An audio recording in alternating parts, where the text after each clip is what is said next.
dilarang sama ibunya. Marah ini anak, dia tempeleng ibunya. Ditempeleng ibunya, dilihat sama bapaknya. Kurang ajar ini anak. Mamanya ditempeleng. Datang bapaknya, dia pukul, melawan ini anak. Bapaknya usia 60 tahun, ini anak usia 22 tahun. Duel. Rabbi ighfirli warhamni wajburni warfa'ni warzuqni wahdini wa'afini wa'fu anni. Sekarang bagaimana model anak durhaka? Jam berapa Isya Ustaz? Hah?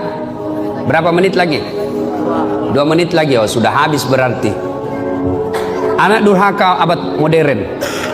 Kira-kira tahun lalu di Sulawesi Selatan ada anak usia 22 tahun. Lepas dari apa itu opname karena dia penyakit diabetes. Masuk di opname, keluar opname, besoknya langsung mau pergi naik motor. Dilarang sama ibunya. Nah, kau baru keluar dari rumah sakit makan ongkos. Kalau kau keluar sakit lagi kamu, jangan kau keluar nak.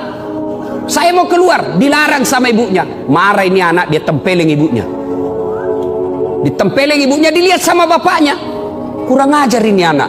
Mamanya ditempeleng. Datang bapaknya, dia pukul, melawan ini anak. Bapaknya usia 60 tahun, ini anak usia 22 tahun. Duel berkelahi. Jatuh bapaknya, pingsan, dia seret masuk ke gudang, dia cungkil 2 belah mata bapaknya. Meninggal bapaknya, Pak. Meninggal bapaknya. Tangkap sama polisi. Beberapa hari kemudian meninggal juga ini anak, tidak ada yang mau sholati. Sempat ribut di medsos di Sulawesi Selatan.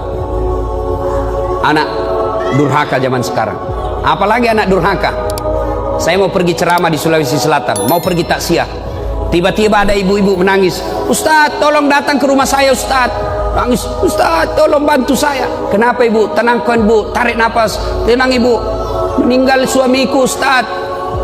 Tolong datang ke rumah, saya tidak tahu urus bagaimana cara. Saya bilang, bagaimana? Mana semua anak-anaknya?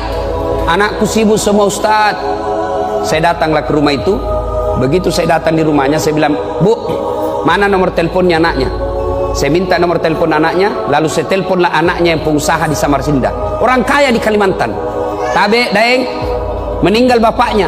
Apa kata ibunya, bapaknya? Daeng, ada berita duka, meninggal bapaknya di Makassar. Apa kata anaknya? Oh, sudah lama memang sakit itu bapakku, Ustaz. Jadi saya bilang, jadi bagaimana Daeng? Ditunggu atau tidak? Apa jawabannya? Tidak usah ditunggu, Ustaz. Biar saya pulang tidak merubah keadaan. Jadi bagaimana? Silakan kirim SMS nomor rekeningnya Pak Ustaz. Biaya pemakaman dan pengurusan jenazah saya transfer, Ustaz saja yang ngurus. Anak durhaka, Pak. Bapak mau punya anak seperti itu? Mau punya anak seperti itu? Tentu tidak mau. Mau punya anak yang soleh dan soleha? Mau punya anak yang soleh dan soleha? Masukkan ke pondok anak kita.